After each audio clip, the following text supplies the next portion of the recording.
Hello students, आज का यह वीडियो कक्षा 9 विज्ञान के लिए है। यह वीडियो विज्ञान का अध्याय 2 यानी क्या हमारे आसपास के पदार्थ शुद्ध हैं से संबंधित है।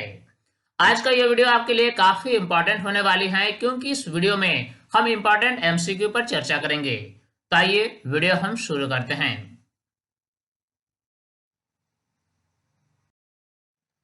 निम्नलिखित में कौन भौतिक परिवर्तन नहीं है? ऑप्शन दिया गया है मोमबत्ती का जलना, बर्फ का पिघलना, लकड़ी का काटना या पानी का उबलना। इन सारे ऑप्शन में से मोमबत्ती का जलना एक रासायनिक परिवर्तन है जिसमें नए पदार्थ का निर्माण होता है, अर्थात यह एक भौतिक परिवर्तन नहीं है। जबकि बर्फ का पिघलना, लकड़ी का काटना और पानी का उबलना भौतिक परिवर्तन है। निम्नलिखित में कौन शुद्ध पदार्थ नहीं है? ऑप्शन दिया गया है सोडियम, अशुद्ध जल, कार्बन डाइऑक्साइड और गंगा जल। वैज्ञानिकों के अनुसार शुद्ध पदार्थ वैसे पदार्थ को कहा जाता है जिसके प्रत्येक कण एक जैसे होते हैं। इन सारे ऑप्शन में से सोडियम एक शुद्ध पदार्थ है, अशुद्ध जल एक शुद्ध पदार्थ है और कार्बन डाइऑक्साइड भी एक शुद्ध पदार्थ है। लेकिन गंगा जल एक शुद्ध पदार्थ नहीं है क्योंकि गंगा जल में मिट्टी के कण और अन्य भी कई सारे लवण इत्यादि घुले रहते हैं, अर्थात इसमें जो कण होते हैं वे एक जैसे नहीं होते हैं। इसलिए वैज्ञानिकों के अनुसार गंगा जल एक शुद्ध पदार्थ नहीं है। निम्नलिखित में से कौन सा विलयन है? ऑप्शन दिया गया है साबुन विलयन, लवण विलयन, चॉक जल मिश्रण या स्टार्च विलयन। इन सारे ऑप्शन में से विलयन का सही उदाहरण है लवण विलयन। जब जल में नमक को घोला जाता है तो नमक के जो कण होते हैं ये जल के माध्यम में एक समान रूप से वितरित हो जाते हैं, अर्थात लवण विलयन सही मायने में विलयन है, जबकि साबुन विलयन कॉलॉइडल है, चॉक जल मिश्रण निलंबन है और स्टार्च विलयन भी कॉलॉइडल है। निम्नलिखित में कौन निलंबन है? ऑप्शन दिया गया है चीनी विलयन, सोडा जल, मटमैला जल या साबुन जल। इन सारे ऑप्शन में से मटमैला जल एक निलंबन है, यानी जब जल में मिट्टी के कण घुले हुए रहते हैं तो यह मटमैला जल कहलाता है।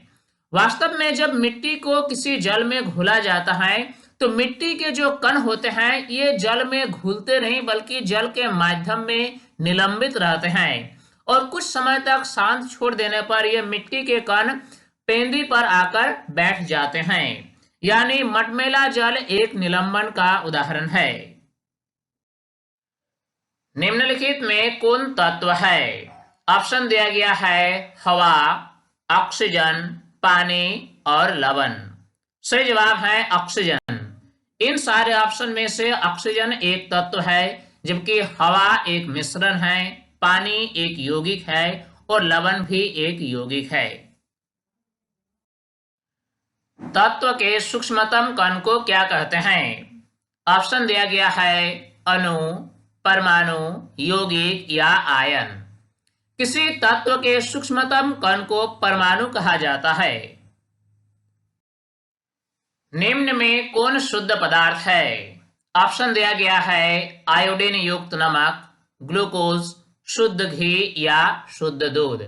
इन सारे ऑप्शन में से शुद्ध पदार्थ है ग्लूकोज।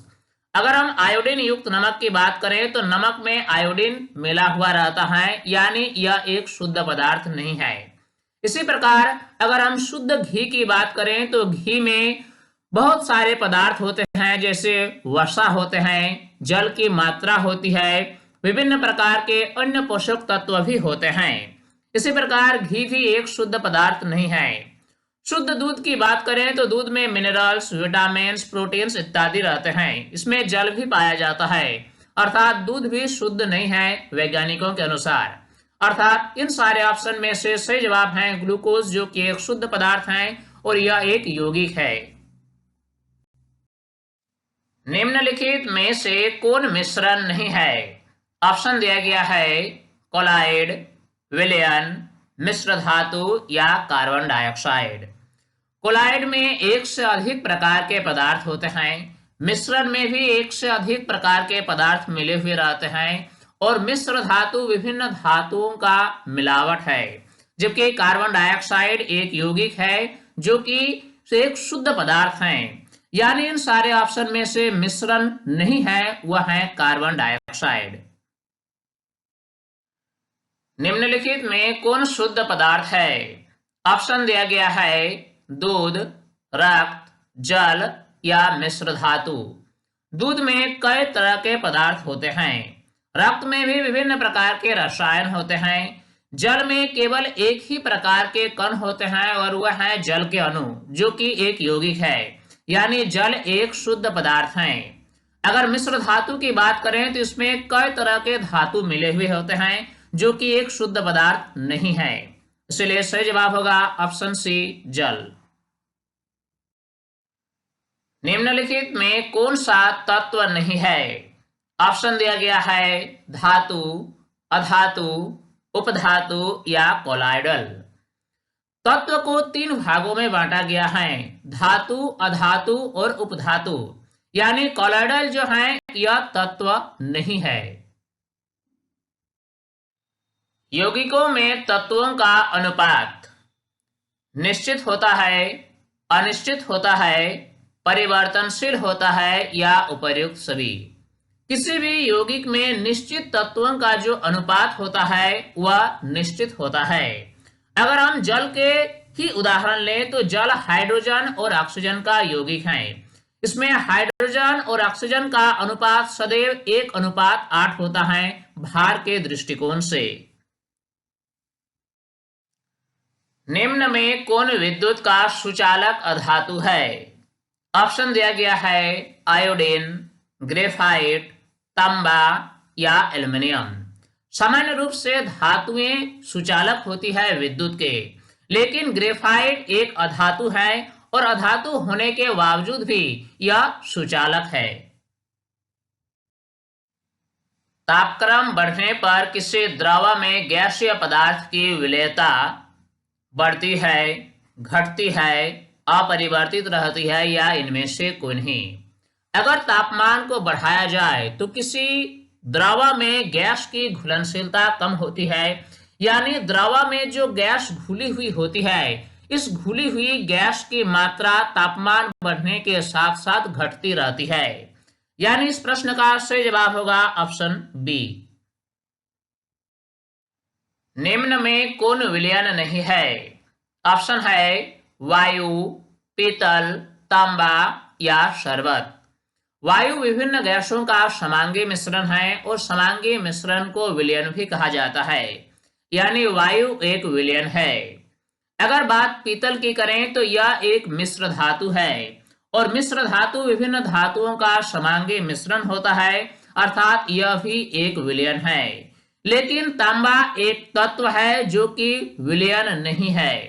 शरबत में क्या है कि जब जल में चीनी को घोल देते हैं तो शरबत बनता है। यानी यह जल और चीनी का एक समांगी मिश्रण है, अर्थात यह एक विलयन है। इस प्रकार इस प्रश्न का सही जवाब है ऑप्शन सी, तांबा, जो कि विलयन नहीं है। चॉक को पीसकर जल में घोलने पर क्या प्राप्त होता है?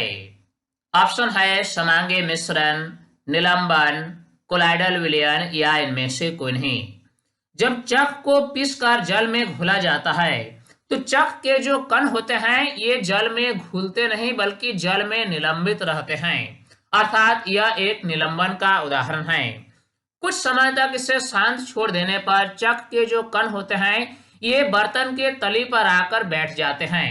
इस प्रकार यह एक निलंबन का उदाहरण है। निम्न में कौन मिश्रण है? ऑप्शन है चांदी, हाइड्रोजन, जल या वायु।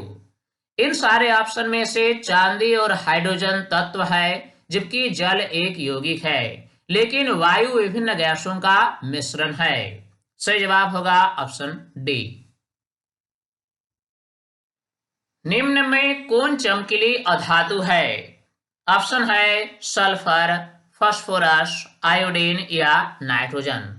सामान्य रूप से धातुएं चमकीली होती है, लेकिन आयोडीन एक अधातु है और अधातु होने के बावजूद भी इसमें धातु जैसी चमक पाई जाती है। शुद्ध सोना मुलायम होता है, इसे दृढ़ बनाने के लिए कौन सी धातु मिलाई जाती है? ऑप्शन दिया गया है लोहा, सोडियम, तांबा या पारा। शुद्ध सोना काफी मुलायम होता है, इसलिए आभूषण बनाने के लिए शुद्ध सोने में कठोरता लाना आवश्यक है और शुद्ध सोने में तांबा मिलाकर इसमें कठोरता लाया जाता है और आभूषण बनाया जाता है। इसलिए सही जवाब है ऑप्शन सी तांबा। निम्नलिखित में कौन रासायनिक परिवर्तन है?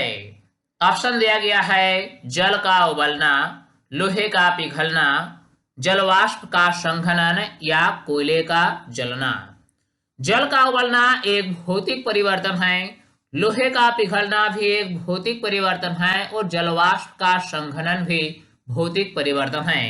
लेकिन कोयले का जलना एक रासायनिक परिवर्तन है, क्योंकि कोयला जब जलता है तो यह वातावरण से ऑक्सीजन गैस को लेता है और कोयले में जो कार्बन होता है यह जलकर कार्बन डाइऑक्साइड गैस बनाता है, यानी इसमें नए पदार्थ का निर्माण होता है, जो कि एक रासायनिक परिवर्तन है। द्रव धातु और द्रव अधातु क्रमशः है। ऑप्शन दिया गया है पारा और क्लोरीन, ब्रोमीन और सेलेनियम, पारा और ब्रोमीन, ब्रोमीन और पारा। पारा और ब्रोमीन दोनों कमरे के तापमान पर द्रव अवस्था में पाया जाता है। पारा एक धातु है और ब्रोमीन एक अधातु है, इसलिए क्रमशः हम कह सकते हैं कि जो द्रव धातु है वह है पारा और जो द्रव अधातु है वह है ब्रोमीन। निम्न में कौन उपधातु है? ऑप्शन है कॉपर, आयरन, सिल्वर या जर्मेनियम। कुछ तत्व धातु और अधातु के बीच के गुणों को दर्शाते हैं, जिन्हें हम उपधातु कहते हैं। इसका सबसे अच्छा उदाहरण है जर्मेनियम, जबकि कॉपर, आयरन और सिल्वर धातु के उदाहरण हैं। वायु में विलायक है। ऑप्शन दिया गया है ऑक्सीजन, नाइट्रोजन, कार्बन डाइऑक्साइड या आर्गन। वायु विभिन्न गैसों का मिश्रण है, जिसमें सबसे अधिक मात्रा नाइट्रोजन की है, जिसकी प्रतिशत मात्रा 78% है, यानी वायु में नाइट्रोजन एक विलायक है। विलयन का वह घटक जिसकी मात्रा अधिक होती है। ऑप्शन दिया गया है विलेय, विलायक, संतृप्त विलयन या इनमें से कोई नहीं। किसी विलयन में जिस घटक की मात्रा अधिक होती है उसे हम विलायक कहते हैं। जल में मिट्टी का मिश्रण किसका उदाहरण है? ऑप्शन दिया गया है विलयन, कोलाइड, निलंबन या संतृप्त विलयन। जल में मिट्टी का घोल वास्तव में विलयन नहीं है, क्योंकि मिट्टी के जो कण हैं ये जल में घुलते नहीं, बल्कि जल के माध्यम में निलंबित रहते हैं, अर्थात यह एक निलंबन का उदाहरण है। निम्नलिखित में कौन मिश्रण है? ऑप्शन दिया गया है बारूद, चूना पत्थर, कार्बन डाइऑक्साइड या नाइट्रोजन। इन सारे ऑप्शन में से बारूद विभिन्न यौगिकों का मिश्रण है, जबकि चूना पत्थर और कार्बन डाइऑक्साइड यौगिक है और नाइट्रोजन एक तत्व है। निम्न में कौन सी धातु हथेली की गर्मी से पिघल जाती है? ऑप्शन है सोडियम, मैग्नीशियम, गैलियम या लिथियम। सही जवाब है गैलियम। गैलियम की गलनांक बहुत ही कम है, ये हथेली की गर्मी पाकर ही पिघलने लगती है। निम्न में कौन तत्व है? ऑप्शन दिया गया है हीरा, पीतल, चूना पत्थर या सीमेंट। हीरा एक तत्व है, जबकि पीतल मिश्र धातु है। चूना पत्थर एक यौगिक है, जबकि सीमेंट एक मिश्रण है। एक निश्चित ताप पर यदि विलयन में विलेय पदार्थ नहीं घुलता तो उस विलयन को क्या कहेंगे? ऑप्शन है तनु विलयन, सांद्र विलयन, संतृप्त विलयन या असंतृप्त विलयन। जब किसी विलयन में किसी निश्चित ताप पर विलेय पदार्थ की और अधिक मात्रा नहीं घोली जा सकती तो उस विलयन को संतृप्त विलयन कहा जाता है। विलयन के कणों का व्यास कितना होता है? ऑप्शन दिया गया है 10⁻⁹ मीटर से कम, 10⁻⁹ मीटर से ज्यादा, 10⁻⁻6 मीटर या 10⁻³ मीटर। विलयन में कणों की जो व्यास है ये बहुत ही कम है और ये 10⁻⁹ मीटर से भी कम है। सांद्र विलयन की तुलना में तनु विलयन में विलय की मात्रा होती है। ऑप्शन है कम, ज्यादा, बराबर या इनमें से कोई नहीं। तनु विलयन में विलय पदार्थ की मात्रा सांद्र विलयन की तुलना में कम होती है। विलय की मात्रा के आधार पर विलयन कौन कौन से प्रकार के होते हैं? ऑप्शन दिया गया है तनु विलयन, सांद्र विलयन, संतृप्त विलयन या उपर्युक्त सभी। जब किसी विलयन में विलय पदार्थ की मात्रा कम होती है तो उसे तनु कहा जाता है। जब विलय पदार्थ की मात्रा अधिक होती है तो इसे सांद्र विलयन, और जब अधिकतम होती है यानी और अधिक विलय नहीं घोला जा सकता उस निश्चित तापमान पर तो उस विलयन को संतृप्त विलयन कहा जाता है। यानी इस प्रश्न का सही जवाब होगा ऑप्शन डी, उपर्युक्त सभी। विलय पदार्थ की मात्रा के आधार पर विलयन को हम तनु विलयन, सांद्र विलयन और संतृप्त विलयन में वर्गीकृत कर सकते हैं। निम्न में से कौन विषमांगी मिश्रण का उदाहरण है? ऑप्शन दिया गया है चीनी प्लस जल, साधारण नमक प्लस जल, फिटकरी प्लस जल या मिट्टी तेल प्लस जल। सही जवाब होगा ऑप्शन डी, मिट्टी तेल और जल। मिट्टी तेल और जल का जब मिश्रण बनाया जाता है तो मिट्टी के जो तेल हैं ये जल में घुल नहीं पाते हैं और इस प्रकार इसमें जो मिश्रण बनता है वह विषमांगी मिश्रण है। कपूर और नमक के मिश्रण को किस विधि द्वारा पृथक किया जा सकता है? ऑप्शन दिया गया है अपकेंद्रन, ऊर्ध्वपातन, रवाकरण या द्रवन। सही जवाब होगा ऑप्शन बी, ऊर्ध्वपातन। कपूर एक ऐसा पदार्थ है जिसके ठोस रूप को जब गर्म किया जाता है तो यह द्रव में न बदलकर सीधे वाष्प बन जाता है। इसी गुण के आधार पर कपूर और नमक के मिश्रण को आसानी से पृथक किया जा सकता है ऊर्ध्वपातन विधि द्वारा। जब इस मिश्रण को गर्म किया जाता है तो कपूर ठोस रूप से सीधे वाष्प बन जाता है और इस वाष्प को संग्रह करके फिर उसको ठंडा किया जाता है तो कपूर का शुद्ध रूप प्राप्त होता है और इस प्रक्रिया को ऊर्ध्वपातन कहा जाता है। निम्न में कौन शुद्ध पदार्थ नहीं है? ऑप्शन दिया गया है बर्फ, दूध, लोहा और हाइड्रोक्लोरिक अम्ल। बर्फ जल का ठोस रूप है जो कि एक शुद्ध पदार्थ है। दूध एक मिश्रण है, इसमें जल, प्रोटीन, विटामिन, मिनरल्स इत्यादि होता है, इसलिए यह एक शुद्ध पदार्थ नहीं है। लोहा एक धातु है जो शुद्ध पदार्थ है और हाइड्रोक्लोरिक अम्ल एक यौगिक है और यह भी एक शुद्ध पदार्थ है। इसलिए इस प्रश्न का सही जवाब होगा ऑप्शन बी, दूध, जो कि एक शुद्ध पदार्थ नहीं है। समांगी मिश्रण को कहा जाता है। ऑप्शन है निलंबन, विलयन, कोलाइड या इनमें से कोई नहीं। समांगी मिश्रण को विलयन भी कहा जाता है।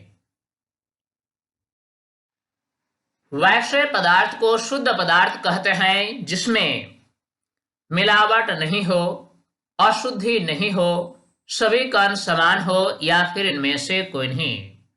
वैज्ञानिकों के अनुसार वैसे पदार्थ को ही हम शुद्ध पदार्थ कहेंगे जिसके सभी कण रासायनिक दृष्टिकोण से समान हो।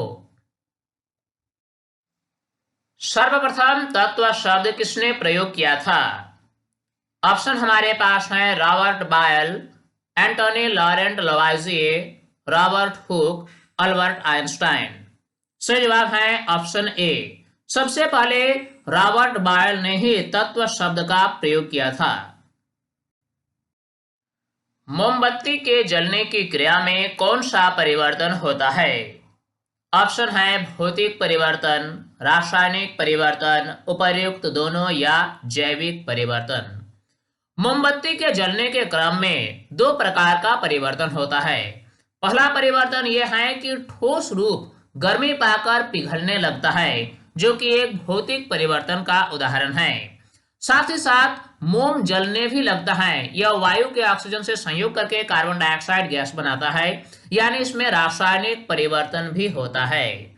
इसलिए हम कह सकते हैं कि मोमबत्ती के जलने की क्रिया में दोनों प्रकार का परिवर्तन होता है, भौतिक और रासायनिक।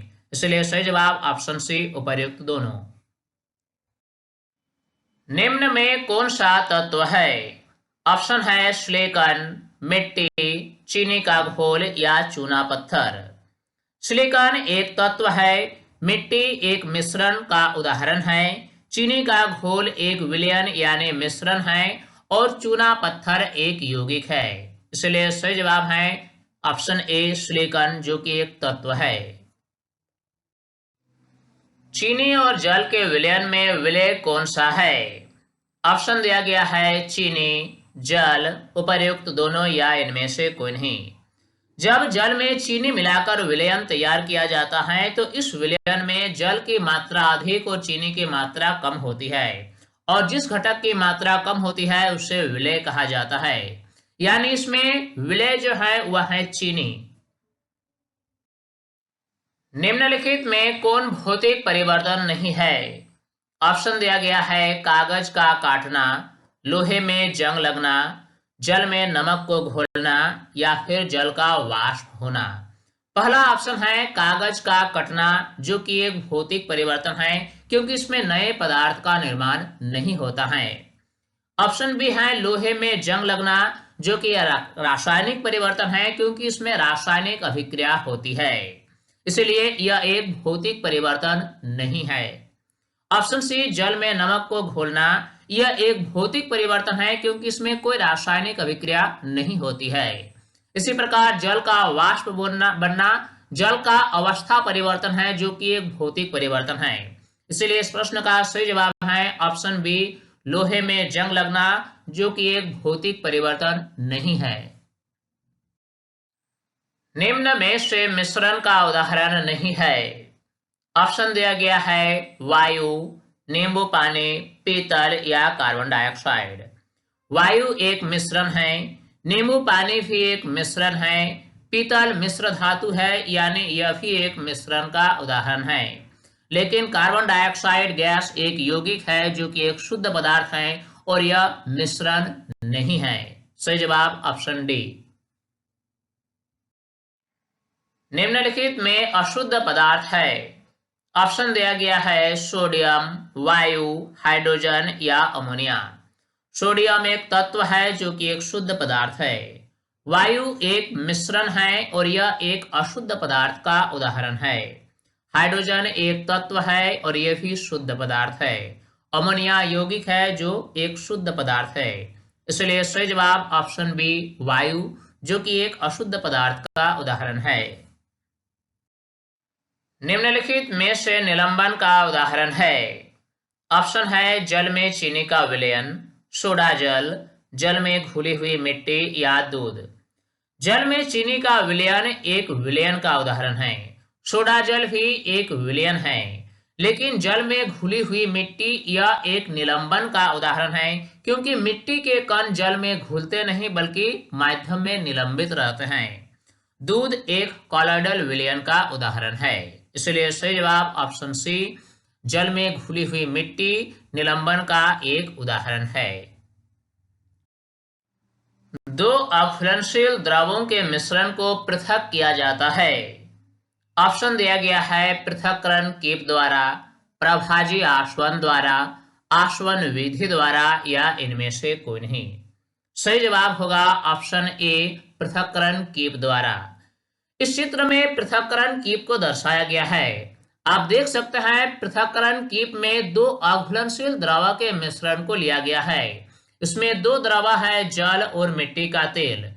इस मिश्रण में मिट्टी का तेल हल्का होता है, इसीलिए यह जल के ऊपरी परत में रहता है और जल भारी होने के कारण इसका परत नीचे होता है।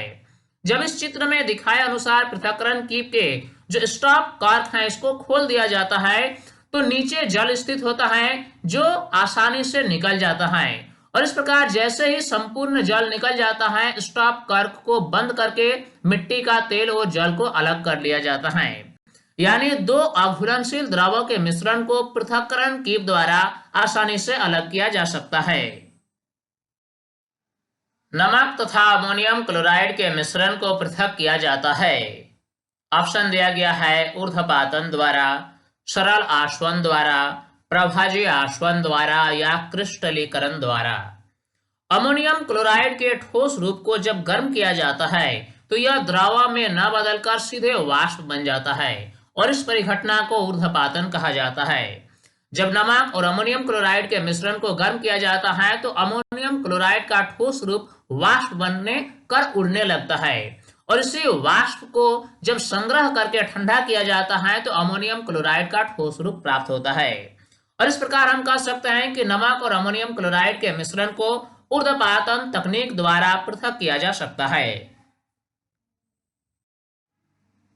कमरे के तापमान पर द्रव अवस्था में पाए जाने वाला तत्व है। ऑप्शन दिया गया है पारा और सल्फर, लिथियम और क्लोरीन, पारा और ब्रोमीन या फिर सेलेनियम और ब्रोमीन। पारा एक धातु है और ब्रोमीन एक अधातु है। ये दोनों कमरे के तापमान पर द्रव अवस्था में पाया जाता है। सही जवाब ऑप्शन सी। दूध से क्रीम को पृथक करने के लिए किस विधि का उपयोग किया जाता है? ऑप्शन है क्रिस्टलीकरण, प्रभाजी आश्वन, अपकेंद्रण या इनमें से कोई नहीं। दूध से क्रीम को अलग करने के लिए अपकेंद्रण तकनीक का उपयोग किया जाता है। कोलाइड के कणों का आकार होता है। ऑप्शन दिया गया है विलयन के कणों के बराबर, विलयन के कणों से छोटा, विलयन के कणों से बड़ा या निलंबन के कणों से बड़ा। कोलाइड के जो कण होते हैं इसका आकार विलयन के कणों से बड़ा होता है और निलंबन के कणों से छोटा होता है। यानी सही जवाब होगा ऑप्शन सी। स्याही को जल से अलग करने के लिए किस विधि का उपयोग किया जाता है?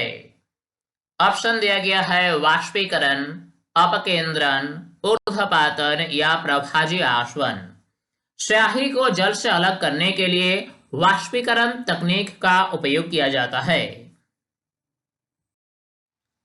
टिंक्चर आयोडीन में विलायक है। ऑप्शन दिया गया है जल, पारा, मिट्टी का तेल या अल्कोहल। जब अल्कोहल में आयोडीन को घोला जाता है तो इस विलयन को टिंक्चर आयोडीन कहा जाता है।